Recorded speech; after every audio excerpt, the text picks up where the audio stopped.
त्यांनाही संध्याकाळी सांगितलं तुम्ही जाऊ शकतो त्यांचं स्कॅन वगैरे झालं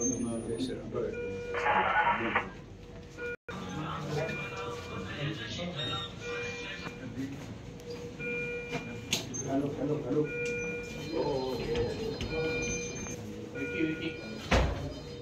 नेमकी काय परिस्थिती आहे? आपण आता नाशिकमध्ये आलेला आहात, काही जखमींची सुद्धा भेट घेतली. काल नाशिकमध्ये जी काही घटना झालेली आहे, पोलिसांनी अतिशय कुशलतेने ती घटना हँडल केली, त्याच्यावर नियंत्रण केलं. या घटनेमध्ये साधारणतः 5 अधिकारी आणि 9 कर्मचारी पोलीस जखमी झालेत.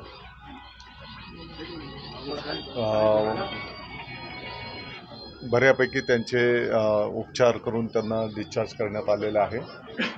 पोलिसांनी अतिशय संयमतेने या घटनेला सांभाळल्यामुळे मोठ्या घटनेमध्ये त्याचं रूपांतर झालेलं नाही.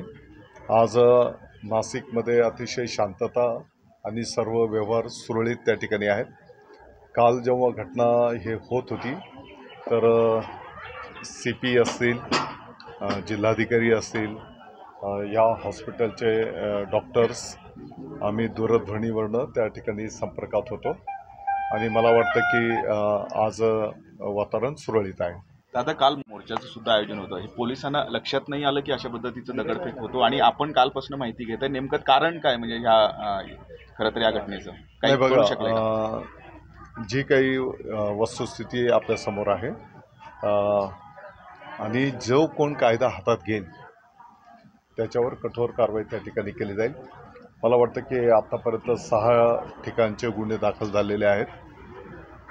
अनेक आरोपींना अटक पण करण्यात आलेली आहे आणि जे काही आरोपी फिर्यादीत नावं असतील तर त्यांच्यावर कठोर कारवाई केली जाईल. साधारणपणे किती लोकांवरती गुन्हे दाखल झालेले आहेत आणि आता किती लोकांना ताब्यात घेतलेलं आहे?